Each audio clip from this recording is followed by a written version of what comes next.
ಇಂಡಿ ಘಟಬಂಧನ್ ಹುಟ್ಟಿದ್ದೇ ಆಶ್ಚರ್ಯ ಅಂತ ಹೇಳ್ತಾ ಇದ್ದಾರೆ ಪ್ರಹ್ಲಾದ್ ಜೋಶಿ. ನೈಸರ್ಗಿಕವಾಗಿ ಹುಟ್ಟಿದೆ ಅದು ಸಾಯೋದು ಖಚಿತ ಅಂತ ಹೇಳ. ನೈಸರ್ಗಿಕ ಅನ್ನೋದಕ್ಕಿಂತ ಅದನ್ನು ಅನೈಸರ್ಗಿಕ ಅಂತ ನಾನು ಹೇಳ್ತೀನಿ ಅಂತ ಪ್ರಹ್ಲಾದ್ ಜೋಶಿ ಹೇಳ್ತಾ ಇದ್ದಾರೆ. ನೈಸರ್ಗಿಕ ಅಂತ ಹೇಳ್ತಾ ಇದ್ದೆ, ಆದರೆ ಅದು ಅನೈಸರ್ಗಿಕವಾಗಿ ಹುಟ್ಟಿದೆ, ಅದಕ್ಕೆ ಅದು ಸಾಯೋದು ಖಚಿತ ಅಂತ ಹೇಳಿ ಪ್ರಹ್ಲಾದ್ ಜೋಶಿ ಹೇಳ್ತಾ ಇದ್ದಾರೆ. ಕೇಂದ್ರ ಸಚಿವ ಅನೈಸರ್ಗಿಕವಾಗಿ ಹುಟ್ಟಿದೆ ಅದು. ಹುಬ್ಬಳ್ಳಿಯಲ್ಲಿ ಕೇಂದ್ರ ಸಚಿವ ಪ್ರಹ್ಲಾದ್ ಜೋಶಿ ಈ ರೀತಿಯಾಗಿ ಹೇಳಿಕೆಯನ್ನು ಕೊಡ್ತಾ ಇದೆ. ಯಾಕಂದರೆ ಬಿಹಾರದಲ್ಲಿ ದೊಡ್ಡ ಹೊಡೆತ ಬಿದ್ದಿದೆ. ರಾಜ್ಯ ಸರ್ಕಾರಕ್ಕೆ ಆಡಳಿತ ನಡೆಸೋಕೆ ಆಗೋದಿಲ್ಲ ಅಂದರೆ ಬಿಟ್ಟು ಹೋಗಲಿ. CM DCM ತಮಗೆ ಬೆಂಬಲ ನೀಡುವಂತೆ ಶಾಸಕರ ಒಂದು ಖರೀದಿ ಜೋರಾಗ್ತಾ ಇದೆ. ಈಗ ಸಿದ್ದರಾಮಯ್ಯ ಏಕನಾಥ ಶಿಂದೆ ಆಗ್ತಾರೋ ಇಲ್ವೋ ನನಗೆ ಗೊತ್ತಿಲ್ಲ ಹೇಳ್ತಾ ಇದ್ದಾರೆ. 2020ರಲ್ಲಿ ಮಹಾರಾಷ್ಟ್ರದಲ್ಲಿ ಆದಂಥ ಒಂದು ಚುನಾವಣೆ ಏನಿದೆ ಅದಕ್ಕೆ ಸಂಬಂಧಪಟ್ಟ ಹಾಗೆ ನೋಡಿ, ಏಕನಾಥ ಶಿಂದೆ ಬೇಸತ್ತು ಹೋಗಿ ಹೊರಬಂದ್ಬಿಟ್ಟಿದ್ರು ಅವರು. ಆದರೆ ಕರ್ನಾಟಕದಲ್ಲಿ ಹಾಗೆ ಆಗೋದು ಬೇಡ ಅಂತ ಹೇಳ್ತಾ ಇದ್ದಾರೆ. ನಿಜಕ್ಕೂ ಕೂಡ ಯತ್ನಾಳ್ ಹೇಳಿಕೆಗೆ ನಾನು ಯಾವುದೇ ಒಂದು ಪ್ರತಿಕ್ರಿಯೆ ಕೂಡ ಕೊಡೋದಿಲ್ಲ. ಸಾಕಷ್ಟು ವಿಚಾರಗಳನ್ನು ಹೇಳಿದ್ದಾರೆ, ಅದು ನನಗೆ ಸಂಬಂಧಪಟ್ಟ ವಿಷಯ ಕೂಡ ಅಲ್ಲ, ನಾನು ಅದರ ಬಗ್ಗೆ ಮಾತನಾಡೋದಿಲ್ಲ ಅಂತ ಪ್ರಹ್ಲಾದ್ ಜೋಶಿ ಹೇಳಿರುವಂಥದ್ದು. ಇಂಡಿ ಘಟಬಂಧನ ಏನಿದೆ ಅದು ಅನೈಸರ್ಗಿಕವಾಗಿ ಹುಟ್ಟಿದಂಥದ್ದು. ಅದು ಯಾವತ್ತಿದ್ರೂ ಸರಿ ಸಾಯೋದು ಖಚಿತ. ಅನೈಸರ್ಗಿಕವಾಗಿ ಹುಟ್ಟಿದಂಥದ್ದು ಏನಿದೆ ಅದು ಯಾವತ್ತೂ ಕೂಡ ಉಳಿಯೋದಿಲ್ಲ ಅಂತ ಹೇಳಿ ಹುಬ್ಬಳ್ಳಿಯಲ್ಲಿ ಹೇಳಿದ್ದಾರೆ ಪ್ರಹ್ಲಾದ್ ಜೋಶಿ. ಇಂಡಿ ಘಟಬಂಧನ ಹುಟ್ಟಿದ್ದೇ ನನಗೆ ಆಶ್ಚರ್ಯ ಆಗಿಬಿಟ್ಟಿದೆ.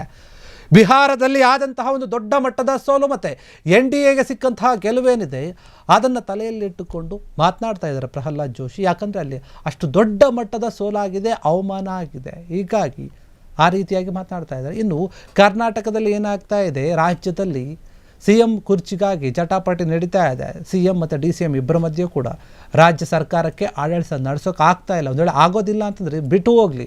ಯಾಕೆ ಈ ರೀತಿಯಾಗಿ ಗೊಂದಲವನ್ನು ಸೃಷ್ಟಿ ಮಾಡಬೇಕು? CM DCM ತಮಗೆ ಬೆಂಬಲ ನೀಡಬೇಕಂತ ಶಾಸಕರನ್ನು ಖರೀದಿ ಮಾಡ್ತಾ ಇದ್ದಾರೆ. ಆ ಒಂದು ವಿಚಾರ ಜೋರಾಗಿ ಹೋರಾಟವನ್ನು ಮಾಡ್ತಾ ಇದ್ದಾರೆ, ಓಡಾಡ್ತಾ ಇದ್ದಾರೆ ಕೂಡ.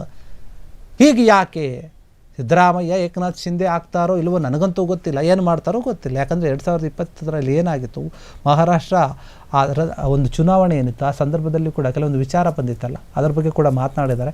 ಏಕನಾಥ್ ಶಿಂದೆ ಬೇಸತ್ತು ಹೋಗಿ ಹೊರಗೆ ಬಂದುಬಿಟ್ಟಿದ್ರು. ಹೀಗಾಗಿ ಅದೇ ರೀತಿ ಸಿದ್ದರಾಮಯ್ಯ ಮಾಡ್ತಾರೋ ಇಲ್ಲೋ ಗೊತ್ತಿಲ್ಲ, ಕರ್ನಾಟಕದಲ್ಲಿ ಆಗುತ್ತೋ ಇಲ್ಲ ಗೊತ್ತಿಲ್ಲ ಅಂತ ಹೇಳಿ ಪ್ರಹ್ಲಾದ್ ಜೋಶಿ ಮಾತನಾಡ್ತಾ ಇದ್ದಾರೆ. ಯಾಕಂದರೆ ಕರ್ನಾಟಕ ಕಾಂಗ್ರೆಸ್ನಲ್ಲಿ ಆಗ್ತಿರುವಂತಹ ಬೆಳವಣಿಗೆಗಳು, ಬದಲಾವಣೆಗಳು, ನಡೆಗಳು, ನಾಯಕರು ಮಾತನಾಡ್ತಿರುವಂತಹ ರೀತಿ, ನಡೆದುಕೊಳ್ತಿರುವಂತಹ ರೀತಿ ಇವೆಲ್ಲವನ್ನು ಕೂಡ ಗಮನಿಸಿದಾಗ ಎಲ್ಲೋ ಒಂದು ಕಡೆ ಕಾಂಗ್ರೆಸ್ ಸರ್ಕಾರ ಆಡಳಿತವನ್ನು ಮಾಡೋದರಲ್ಲಿ ಕೂಡ ಬೇಸತ್ತು ಹೋಗಿಬಿಟ್ಟಿದೆ.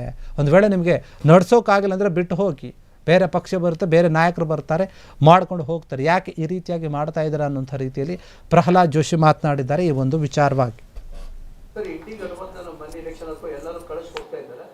ಇಂಡಿ ಘಟಬಂಧನಕ್ಕೆ ರೆಲೆವೆನ್ಸ್ ಉಳಿದಿಲ್ಲ. ಇಂಡಿ ಘಟಬಂಧನಲ್ಲಿ ಬೇಸಿಕಲಿ ನಾವು ಹಿಂದೆನೂ ಇಂಡಿ ಘಟಬಂಧನ ಅಂತ ಹೇಳಿದಾಗ ಕೆಲವು ಕಡೆ ಆಕ್ಷೇಪಣೆ ವ್ಯಕ್ತಾಗಿತ್ತು. ಇಂಡಿಯಾ ಯಾಕಂತೀರಿ ನೀವು, ಇಂಡಿಯಾ ಅನ್ಬೇಕಂತ. ಲಾಸ್ಟದ್ದೇ ಇಂಡಿಯಾ ಅಲೈನ್ಸ್ ಅಂತಿದ್ರೆ, ಲಾಸ್ಟ್ ಇರೋದು ಅವ್ರದ್ದು ಅಲೈನ್ಸ್. ರಾಹುಲ್ ಗಾಂಧಿಗೆ ಇವತ್ತಿಗೂ ಇಷ್ಟು ದಿವಸ ಆದ್ಬಿಟ್ರೆ ಈಗ ಹೋಲಿ ನೀವು ಇಂಡಿಯಾದ ಪೂರಾ ಫುಲ್ ಫಾರ್ಮ್ ಹೇಳ ಅಂತ ಹೇಳ್ಬಿಟ್ರೆ ಗೊತ್ತಿಲ್ಲ ಅವ್ರಿಗೆ. ಈ ಕೆನಾಟ್ ಸೇ. ಹಾಗಾಗಿ ಆ ಇಂಡಿ ಘಟಬಂಧ ಏನೇನದಲ್ಲ ಅದೊಂದು ಅನ್ಯಾಚುರಲ್. ಅದು ಅನ್ಯಾಚುರಲ್ ಸಂಗತಿಗಳು ಯಾವತ್ತೂ ಭಾಳ ತಿಳಿಯಲ್ಲ. ಭಾಳ ಹಿಂದೆ ಒಂದು ಇದು ಕತೆ ಹೇಳ್ತಾರೆ, ನನಗೆ ಗೊತ್ತಿಲ್ಲಿದೆ whether it is a fact or not, but ಆ ಕತೆ ಹೇಳ್ತೀನಿ ನಿಮ್ಗೆ. ಇಷ್ಟು ಇನ್ನೂ ಬಯೋಲಜಿಕಲ್ ಸೈನ್ಸ್ ಇಷ್ಟು ಅಡ್ವಾನ್ಸ್ ಆಗೋಕ್ಕಿಂತ ಮೊದಲು, ಅಂದ್ರೆ ಜಿಯಾಲಜಿಕಲ್ಲು ಇವೆಲ್ಲ ಸೈನ್ಸು, ಟೈಗರು ಮತ್ತು ಲಾಯನ್ನು ಒಟ್ಟಿಗೆ ಸೇರಿಸಿ ಒಂದು ಮರಿ ಹುಟ್ಟಿಸಿದ್ರಂತ ವಿಜ್ಞಾನಿಗಳು. ಅದಕ್ಕೆ ಆ ಟೈಮ್ದಾಗ ಲೈಗರ್ ಅಂತ ಕರಿತಿದ್ರು. ಆ ಲೈಗರು ಆ ಟೈಮ್ದೊಳಗೆ, ಈಗೆಲ್ಲ ಭಾಳ ಅಡ್ವಾನ್ಸ್ ಆಗಿರ್ಬೇಕು ಈಗ ಮೆಡಿಕಲ್ ಸೈನ್ಸು. ಆದರೆ ಲೈಗರು ಅದು ಅನ್ಯಾಚುರಲ್ ಇದ್ದಿದ್ರೆ ಸತ್ತು ಹೋಗ್ತದೆ. ಇಂಡಿ ಘಟಬಂಧನ ಇದೆ ಅನ್ಯಾಚುರಲ್ ಅಲೈನ್ಸ್. ಹಿಂಗಾಗಿ ಅದು ಎಲ್ಲಿ ಉಳಿತದ್ರಿ? ಅದಕ್ಕೆ ಏನದು ಹೋಗ್ಯದಂತಂದ್ರೆ ಅದು ಹುಟ್ಟಿದ್ದ ಒಂದು ಆಶ್ಚರ್ಯ.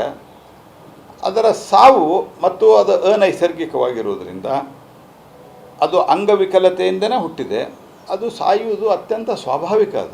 ಅದರಲ್ಲಿ ಏನು ಭಾಳ ಆಶ್ಚರ್ಯ ಇಲ್ಲ. ಇಟ್ ಈಸ್ ಅದು ಪೂರ್ತಿಯಾಗಿ ಆಲ್ಮೋಸ್ಟ್ ಸತ್ತೋದಂಗೆ ಈಗ. ಅದು it has died it's natural death. Sir, INDI ಘಟಬಂಧನ ಮೊನ್ನೆ ಎಲೆಕ್ಷನ್ ಅಥವಾ ಎಲ್ಲರೂ ಕಳಿಸಿ ಹೋಗ್ತಾ ಇದ್ದಾರೆ. ಇಂಡಿ ಘಟಬಂಧನಕ್ಕೆ ರೆಲೆವೆನ್ಸ್ ಉಳಿದಿಲ್ಲ. ಇಂಡಿ ಘಟಬಂಧನಲ್ಲಿ ಬೇಸಿಕಲಿ ನಾವು ಹಿಂದೆನೂ ಇಂಡಿ ಗಠಬಂಧನ ಅಂತ ಹೇಳಿದಾಗ ಕೆಲವು ಕಡೆ ಆಕ್ಷೇಪಣೆ ವ್ಯಕ್ತ ಆಗಿದೆ. ಕ್ಷಣ ಕ್ಷಣದ ಸುದ್ದಿಗಳಿಗಾಗಿ ಫ್ರೀಡಂ ಟಿವಿ ಸಬ್ಸ್ಕ್ರೈಬ್ ಮಾಡಿ, ಲೈಕ್ ಮಾಡಿ ಹಾಗೂ ಫಾಲೋ ಮಾಡಿ. ಹೊಸ ಸುದ್ದಿಗಳ ನೋಟಿಫಿಕೇಶನ್ಗಾಗಿ ಬೆಲ್ ಐಕಾನ್ ಮೇಲೆ ಕ್ಲಿಕ್ ಮಾಡಿ.